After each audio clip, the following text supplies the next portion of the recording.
Assalamualaikum warahmatullahi wabarakatuh. Selamat sejahtera. Saya Muhammad Syakir bin Zainal Abidin dari Jabatan Kejuruteraan Elektrik Politeknik Sultan Abdul Halim Muazzam Shah Citra Kedah akan membentangkan hasil kajian saya yang bertajuk Keberkesanan Pelaksanaan Amali secara atas talian semasa Perintah Kawalan Pergerakan bagi Kursus Computer Networking Fundamentals. Pengenalan. Ketika Perintah Kawalan Pergerakan akibat dari pandemik COVID-19, ianya telah memberi kesan terhadap pelaksanaan aktiviti pengajaran dan pembelajaran. Sesi pengajaran dan pelajaran terpaksa dilaksanakan secara atas talian bagi menjaga penjarakan fizikal dan juga mematuhi prosedur operasi standard yang telah ditetapkan oleh pihak berkuasa. Dalam bidang kejuruteraan, masalah yang dihadapi ialah cabaran bagi pelaksanaan aktiviti amali. Tanpa kehadiran pelajar ke bengkel atau mamal, proses pelaksanaan aktiviti amali perlu diteruskan juga bagi mengelakkan pelajar ketinggalan dalam pembelajaran. Oleh itu, kebijaksanaan pensyarah amat diperlukan bagi memastikan proses amali dapat dijalankan. Objektif kajian. Secara khususnya, kajian ini bertujuan untuk: pertama, mengenal pasti tahap kefahaman pelajar dalam pelaksanaan amali secara atas talian. Kedua, mengenal pasti tahap motivasi pelajar dalam pelaksanaan amali secara atas talian. Ketiga, mengenal pasti tahap hubungan interaksi dalam pelaksanaan amali secara atas talian. Skop kajian ini hanya tertumpu kepada 3 aspek keberkesanan yang dikenal pasti, iaitu sudut kefahaman pelajar, motivasi pelajar dan hubungan interaksi ketika amali dilaksanakan. Dan kajian ini hanya melibatkan para pelajar sesi Jun 2020 yang mengambil kursus Computer Networking Fundamentals di Politeknik Sultan Abdul Halim Muazzam Shah. Kajian literatur. Pengajaran dan pembelajaran secara atas talian merupakan satu pendekatan penyebaran ilmu yang mula diterima ramai. Pengaplikasian pengajaran dan pembelajaran secara atas talian merupakan salah satu medium yang berkesan bagi sesebuah institusi pengajian tinggi dalam mencapai misi dalam menyediakan kemudahan pembelajaran yang kondusif sekaligus mencapai dasar pembelajaran berkualiti menepati kehendak semua pihak. Penggunaan komputer dan peranti elektronik melibatkan penggunaan pelbagai media dalam pengajaran dan pembelajaran. Penggunaan media dalam proses pendidikan akan menambah proses pemahaman pelajar lebih mendalam dan menjadikan aktiviti pembelajaran lebih menarik dan pelbagai. Metodologi kajian. Kajian ini adalah melibatkan responden daripada para pelajar yang mengambil kursus Computer Networking Fundamentals bagi sesi pengajian Jun 2020 selama 23 orang. Sebelum amali dijalankan, para pelajar akan diberikan penerangan melalui sidang video berkumpulan mengenai prosedur pelaksanaan kerja amali.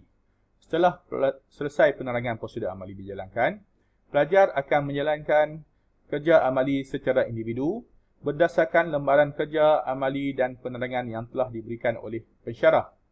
Setelah amali dilaksanakan, para pelajar dikehendaki memuat naik hasil kerja amali mereka ke portal pembelajaran yang telah ditetapkan oleh pensyarah. Para pelajar seterusnya akan menjawab set soal sidik berdasarkan pengalaman mereka melaksanakan kerja amali secara atas talian.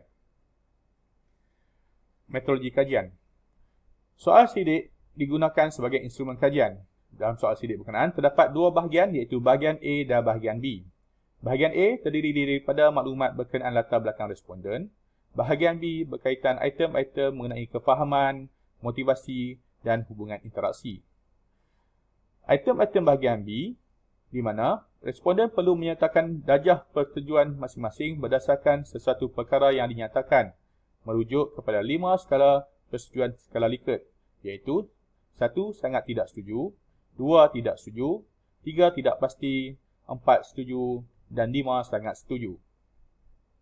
Data seterusnya akan dianalisis menggunakan perisian komputer IBM SPSS Statistik 23. Seterusnya, soal sidik akan dianalisis bagi mendapatkan dapatan kajian. Dapatan kajian yang diperolehi di bahagian A, iaitu maklumat diri responden, akan dipersembahkan dalam bentuk kegerapan dan peratusan. Manakala, hasil kajian daripada bahagian B akan dianalisis bagi mendapatkan nilai min bagi ditafsirkan berdasarkan jadual berikut, iaitu 1 hingga 2.33 adalah lemah dan rendah, 2.34 hingga 3.66 sederhana, 3.67 hingga 5.0 berada pada tahap yang baik, iaitu kurang tahap pada tahap yang tinggi. Dapatan kajian. Secara keseluruhannya, taburan responden yang didapati mengikut jantina, terdapat 17 orang pelajar, iaitu 73.9% adalah pelajar lelaki dan 6 orang pelajar perempuan bersamaan 26.1%. Taburan responden mengikut program pengajian pula, majoriti pelajar adalah terdiri pada Diploma Kejuruteraan Elektrik dan Elektronik iaitu DEE seramai 22 orang iaitu melibatkan 95.7% dan seorang bagi Diploma Kejuruteraan Elektrik DET iaitu 4.3%. Taburan responden mengikut bangsa pula, Melayu seramai 20 orang iaitu 87.0%, Cina 2 orang 8.7%, India seorang iaitu 4.3%. Daripada keseluruhan kajian, didapati skor min bagi tahap keseluruhan item berkaitan pemahaman pelajar berada pada tahap yang tinggi, iaitu tahap yang baik. Di mana skor min keseluruhannya ialah sebanyak 4.08. Di mana skor min tertinggi adalah bagi item memahami prosedur amali dengan teratur dan skor min yang terendah terdapat pada mengenali peralatan yang digunakan dengan jelas dan mengaitkan hasil amali dengan pembelajaran teori iaitu masing-masing 4.0. Kajian ini menunjukkan tahap kefahaman pelajar adalah berada pada tahap yang tinggi. Ini kerana penggunaan multimedia juga dapat memberikan keyakinan dan keseronokan menjalankan proses pengajaran dan pembelajaran berbantukan komputer. Penggunaan komputer atau telefon pintar dalam proses pengajaran dan pembelajaran secara atas talian adalah menunjukkan tahap kefahaman pelajar adalah baik. Selain itu, dengan pembelajaran secara atas talian akan mewujudkan suasana pembelajaran yang lebih menarik dan difahami oleh para pelajar. Bagi skor min, keseluruhan bagi item-item motivasi berada pada tahap yang tinggi iaitu 4.2 pada tahap yang baik, di mana skor min tertinggi adalah 4.35 iaitu pada item mewujudkan suasana pembelajaran yang rileks dan bertenaga, dan skor min 4.09 iaitu item yang terendah iaitu pada item menjana minat saya untuk terus belajar. Dengan suasana pembelajaran yang bermotivasi dan menyeronokkan, proses penyampaian maklumat dalam proses pengajaran dan pembelajaran akan berjalan dengan lancar. Para pelajar juga tidak merasa bosan dan bersedia untuk memberi maklum balas apabila diperlukan. Selain itu, pelajar juga lebih yakin untuk mengemukakan pendapat dan idea masing-masing. Ini bertepatan dengan ciri-ciri seorang yang mempunyai keterlibatan yang tinggi, iaitu merupakan seorang yang berkeyakinan. Proses pengajaran dan pelajaran bukan hanya difokuskan kepada kefahaman dan pencapaian pelajar. Ia perlu juga difokuskan kepada motivasi diri pelajar. Dengan motivasi diri yang baik, semangat dan minat pelajar untuk terus belajar dapat ditingkatkan. Pelajar yang bermotivasi akan mempunyai sikap minat terhadap ilmu dan ingin mengetahui secara mendalam sesuatu perkara. Bagi item-item berkaitan hubungan interaksi, secara keseluruhannya berada pada tahap yang tinggi iaitu pada skor min 4.23, di mana skor min tertinggi ialah 4.35 berada pada membina hubungan interaksi dengan rakan-rakan, dan skor min yang terendah iaitu 4.17, masing-masing pada item membina hubungan interaksi dengan pesyarah dan juga item mempunyai peluang untuk berkongsi maklumat.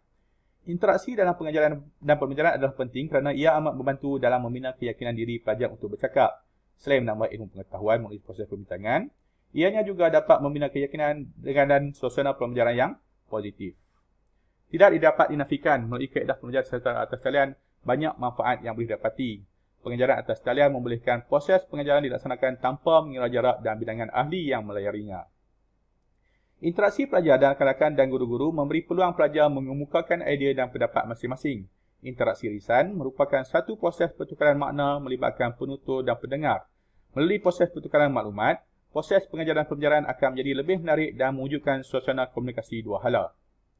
Kesimpulan, hasil kajian ini mendapati tahap keberhasilan pendekatan amali secara atas talian dari aspek kefahaman pelajar adalah berada pada tahap yang tinggi iaitu pada tahap baik dan positif.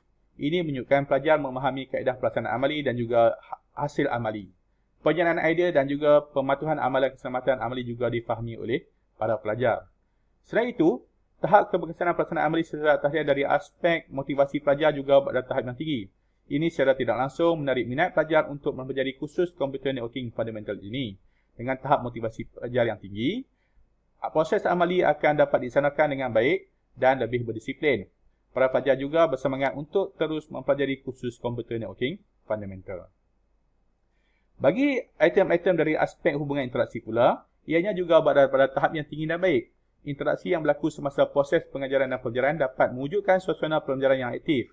Para pelajar boleh berkongsi maklumat dengan rakan dan pensyarah di samping memupuk sikap keyakinan diri di kalangan para pelajar. Interaksi antara pelajar dan pensyarah adalah perlu bagi membolehkan pensyarah melakukan refleksi ke atas pengajaran. Selain itu, interaksi kalangan pelajar secara atas talian juga perlu bagi memupuk kerjasama dan memupuk budaya pembelajaran sepanjang hayat. Dengan ini, dapat dirumuskan secara keseluruhannya keberkesanan pendekatan amali secara atas talian semasa Perintah Kawalan Pergerakan bagi kursus Computer Networking Fundamentals memberi kesan yang positif kepada pelajar. Oleh itu, pelaksanaan amali secara atas talian dalam proses pengajaran dan pembelajaran dah dapat diteruskan dan ditambah baik dari semasa ke semasa. Melalui medium atas talian, para pelajar dapat dihubungi dan berinteraksi bagi pembelajaran atas talian dari mana-mana sahaja walaupun terpaksa mematuhi arahan pihak berkuasa semasa Perintah Kawalan Pergerakan. Sekian, terima kasih.